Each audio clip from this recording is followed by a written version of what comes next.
Hello students, welcome back in my next video. आज हम करेंगे class 10 chapter electricity NCERT question answer solution. So let's start with in text question, page number 188. So the question is, judge the equivalent resistance when the following are connected in parallel. यहाँ पे question में क्या बोला गया है कि हमें resistance find out करना है जब हम इनको कैसे कनेक्ट कर रहे हैं पैरेलल में। तो यहाँ पे आपको दो केस दिए हुए हैं। फर्स्ट कंडीशन में रेजिस्टेंस आपको दिया है 1 ओम एंड 10⁻6 ओम। तो पहले हम फर्स्ट केस को डिस्कस करते हैं, ए पार्ट को। रेजिस्टेंस इन पैरेलल जब हम फाइंड आउट करते हैं तो इसके लिए फॉर्मूला यूज़ किया जाता है 1/R1 + 1/R2। जितने भी रेजिस्टेंस हैं उन सबका हम क्या करेंगे, सम कर देंगे। ठीक है, तो फर्स्ट रेजिस्टेंस R1 क्या है, 1, तो यहाँ आ जाएगा 1/1 + 1/R2 की वैल्यू क्या है, 10⁻6। अब इसका हम एलसीएम लेंगे तो 1 × 10⁻6 इसको हम लिख सकते हैं। 1 को 1 से यहाँ पे कैंसिल करेंगे, 1 आ जाएगा, ये तो कैंसिल हो जाएगा, ये बचेगा सिर्फ। तो यहाँ पे क्या होगा, 10⁻6 बचेगा, प्लस यहाँ पे 10⁻6 से 10⁻6 कैंसिल हो जाएगा, 1 बचेगा। 1 को जब सॉल्व करेंगे तो यहाँ पे 1 आएगा। ठीक है, नेक्स्ट स्टेप में देखो, यहाँ पे हमारे पास ये टर्म आ गई है। 1 को 10⁻6 से मल्टीप्लाई करेंगे तो 10⁻6 ही आ जाएगा। तो यहाँ 1/R P resistance in parallel है। पैरेलल में निकालने के लिए इसका रेसिप्रोकल करेंगे, ये टर्म ऊपर आ जाएगी 10⁻6 + 1। यहाँ पे जब इसको हम 1 ऐड करेंगे 10⁻6 के में 1, तो ये अप्रॉक्स लेके चलेंगे। ये किसके अप्रॉक्स आएगा, हमारा 10⁻6/10⁻6, तो कैंसिल होके ये क्या आ जाएगा, 1। तो इसका मतलब यहाँ पे इसका आंसर क्या होगा, 1 ओम।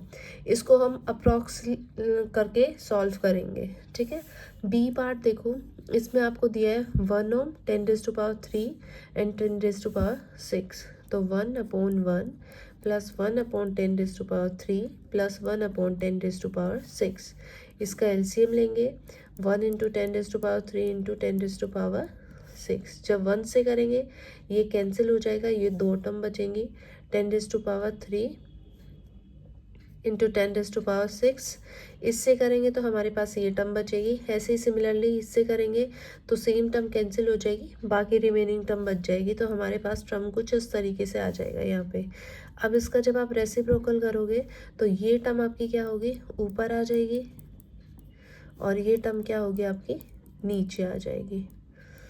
और यहाँ पे जब इसको हम सिंप्लीफाई करेंगे, मल्टीप्लाई में बेस सेम होता है तो पावर क्या होती है, ऐड।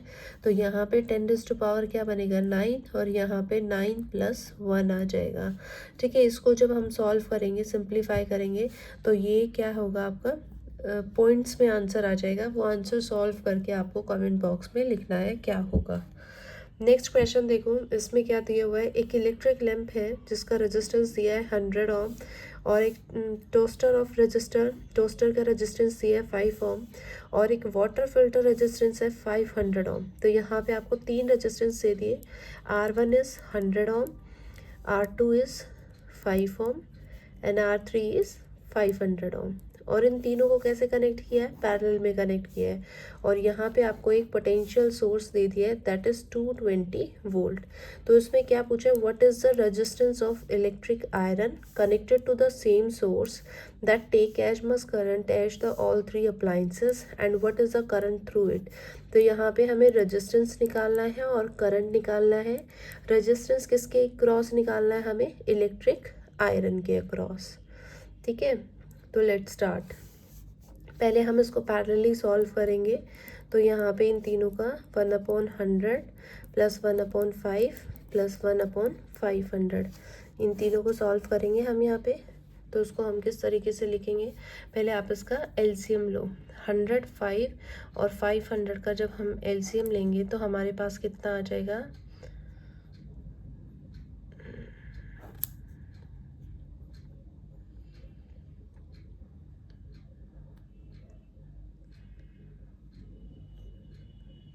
500।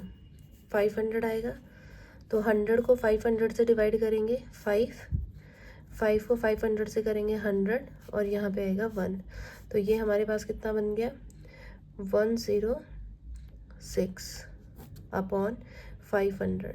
यहाँ पे हमें क्या करना है आर पी की वैल्यू निकालनी है, तो ये क्या आ जाएगा 500 डिवाइडेड बाई 106 ओम। इसको इतना भी लिख सकते हैं और इसको हम डेसिमल में भी कन्वर्ट कर सकते हैं। अब हमें करंट निकालना है। करंट निकालने के लिए हम फॉर्मूला क्या यूज़ करते हैं V equals to I R ohm's law से, तो I की वैल्यू क्या होगी V अपॉन आर। V हमें दिया हुआ है 220 और रेजिस्टेंस अभी हमने फाइंड आउट किया है 500 इंटू 106। इसको सिंप्लीफाई करोगे और इसका आंसर आप लिखोगे कमेंट बॉक्स में। सिंपल यहाँ पे आपको मल्टीप्लाई डिवाइड करना है और कुछ नहीं है। आई होप ये आप कर लोगे।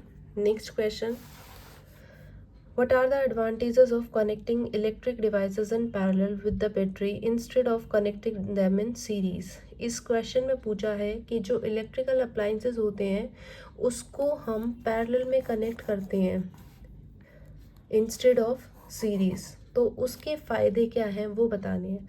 देखो, जब हम पैरेलल में कनेक्ट करेंगे इस तरीके से ये पैरेलल कॉम्बिनेशन होता है,